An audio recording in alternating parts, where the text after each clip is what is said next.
Laurent Gbagbo et son épouse ont leur destin entre leurs mains. Si avant la fin de la semaine, ils n'ont pas quitté le poste qu'ils occupent, le poste qu'il occupe, Laurent Gbagbo, en violation de la volonté du peuple ivoirien, ils seront nommément sur la liste des sanctions. Alors la capitale s'est réveillée totalement traumatisée. Cérémonie d'allégeance, le président de la République a échangé avec les chefs des opérations sur le terrain. Camarade Moussa Ngarmoko. Monsieur Alassane Dramane Ouattara, président de la République, a reçu plusieurs officiers des FRC, les forces républicaines de Côte d'Ivoire. Il s'agit surtout des commandants de groupements tactiques et de certains corps des ex-FDS. C'est M. Soro Guillaume, Premier ministre et ministre de la Défense, qui s'est d'abord adressé au chef de l'État en soutien le cadre de la cérémonie. Face au massacre perpétré dans l'ouest du pays et surtout à Abidjan, où les femmes n'étaient plus épargnées par les escadrons de la mort, les mercenaires libériens et autres miliciens, face aussi aux inquiétudes des populations, il était devenu urgent pour vous de mettre de l'ordre en Côte d'Ivoire. C'est ainsi que vous m'avez demandé de monter une opération militaire qui viendrait libérer Abidjan. D'autant plus que bien des gens vous avaient suggéré de demander la force de l'ECOMOG pour venir mettre de l'ordre. Vous avez décidé, Monsieur le Président, de faire confiance d'abord et avant tout à votre propre armée. Monsieur le Président, pour mériter cette confiance que vous avez placée en vos militaires, je me suis rapproché de l'état-major des forces armées, des forces nouvelles, avant que vous preniez l'ordonnance pour créer les forces républicaines de Côte d'Ivoire.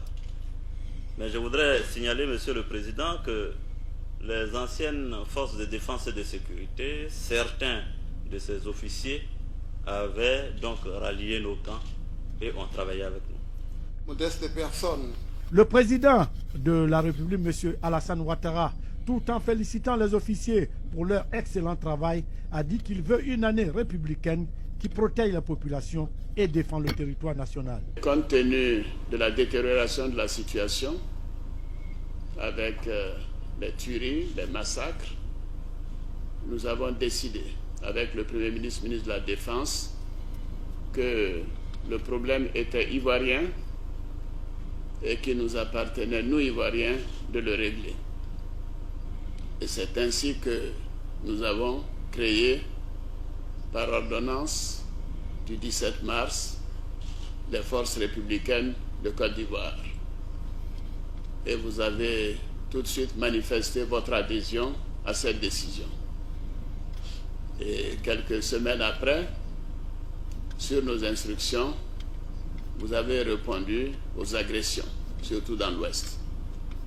Et par la suite, il devenait urgent de venir à Abidjan et de pacifier la situation à Abidjan. Écoutez bien. Pour venir à Abidjan, il faut traverser le pays. Et c'est ce que vous avez fait, car toutes les régions de Côte d'Ivoire avaient besoin de paix et de sérénité pour les populations. Donc je voudrais vous féliciter pour la manière dont vous avez mené cette mission. Elle a été rapide. C'était une intervention éclair sur l'ensemble du territoire national. À votre arrivée à Abidjan, le jeudi, nous avons pensé que Laurent Gbagbo et ceux qui le soutiennent auraient compris que les populations ivoiriennes avaient trop souffert et qu'il fallait nécessairement arrêter les combats ou ne pas faire de combat à Abidjan. Notre surprise a été grande avec le déchaînement des miliciens, des mercenaires qui ont continué de tuer les populations innocentes, les populations civiles. Et bien entendu, pendant ce temps, j'avais demandé aux Nations Unies d'entreprendre les modalités politiques et juridiques nécessaires pour la destruction des armes lourdes qui étaient utilisées par ces miliciens et ses soutiens de M. Laurent Gbagbo. Je voudrais vous dire, chers frères, messieurs les journalistes,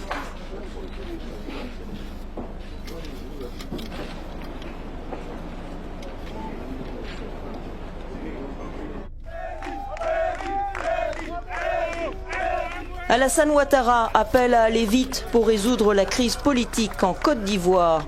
Le président ivoirien, reconnu par la communauté internationale, a prononcé un discours de vœux à la nation depuis l'hôtel du Golfe à Abidjan, où il est retranché avec son gouvernement.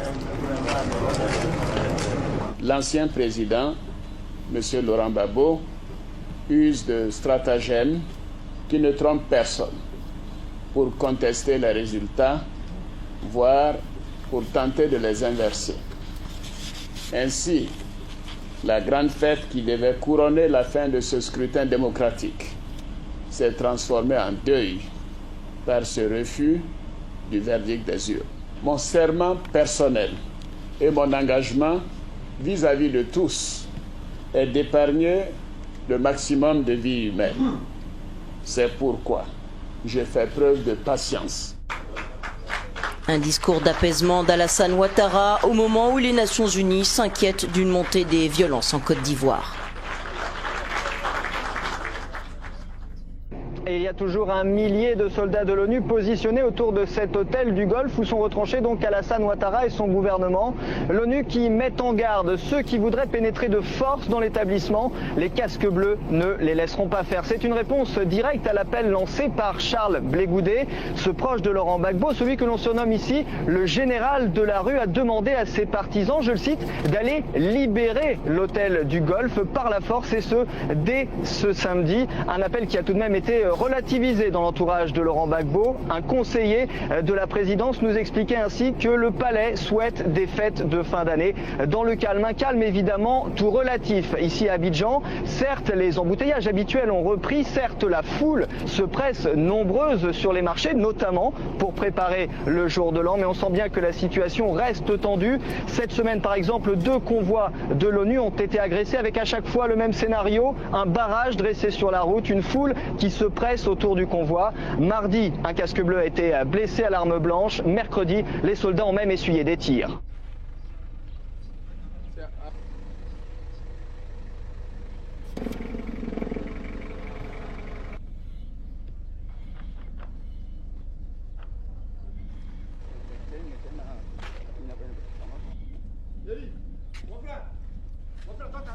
Si vous avez vos frères, vos enfants, vos amis, dites-leur, IB c'est fini. Le président de la République de Côte d'Ivoire, c'est le président Alassane Ouattara. La dernière fois que nous on arrive à Bobo et puis on ne tire pas. La prochaine fois, on ne va pas réfléchir.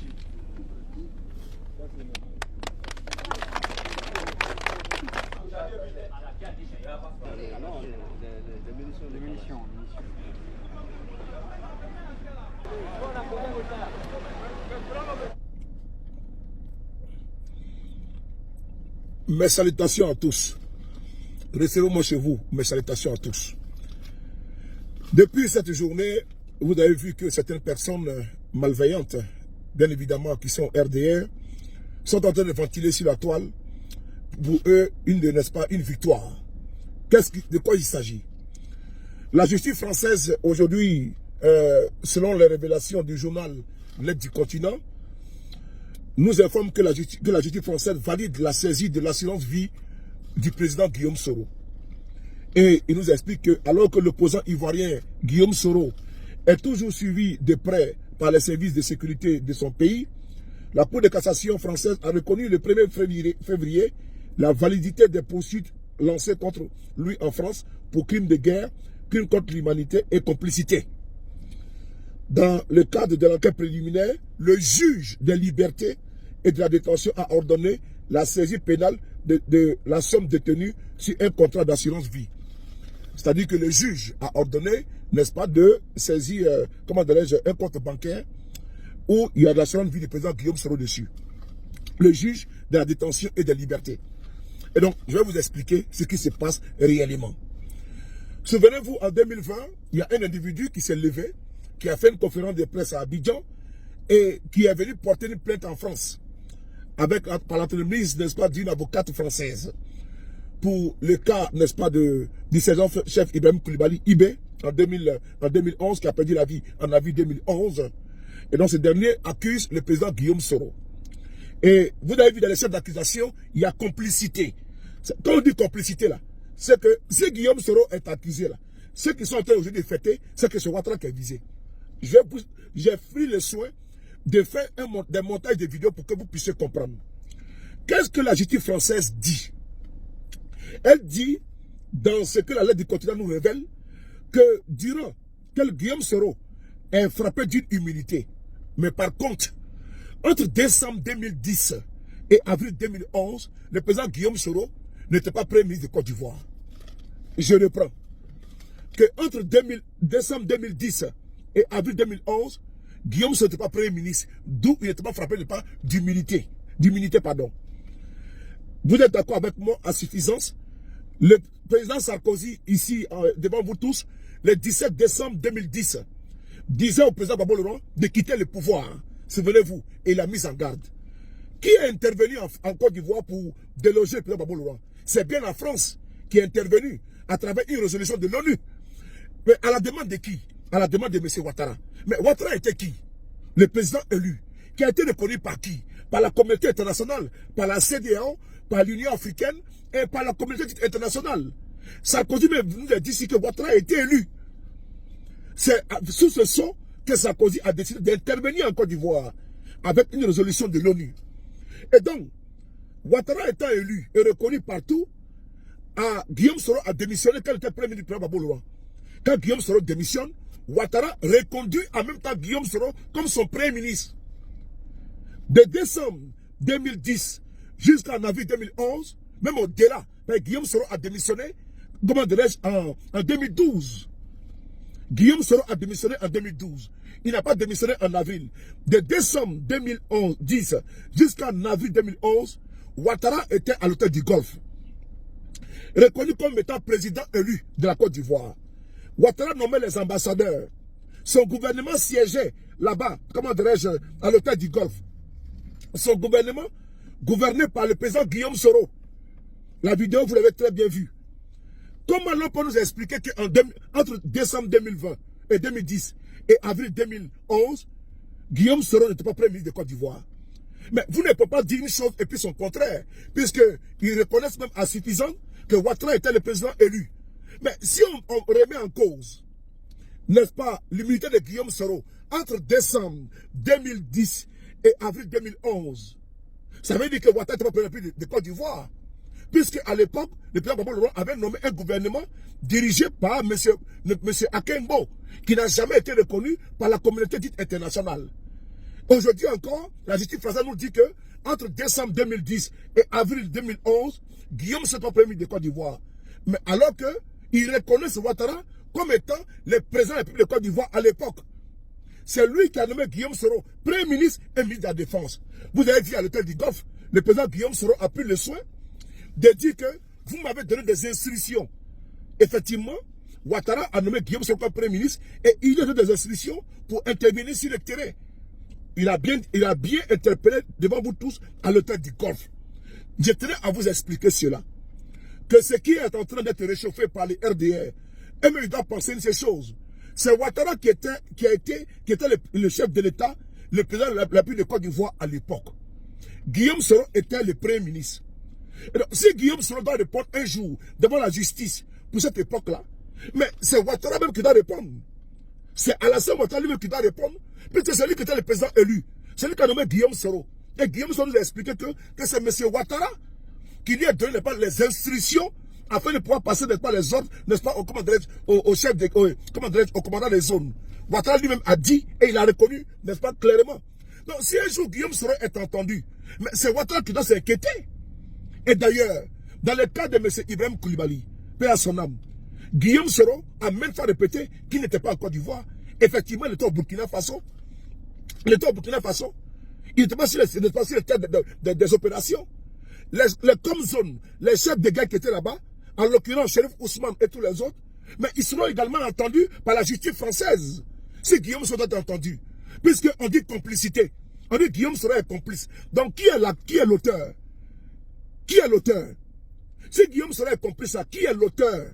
Il faut, qui n'est pas l'auteur de ces crimes de guerre contre l'humanité?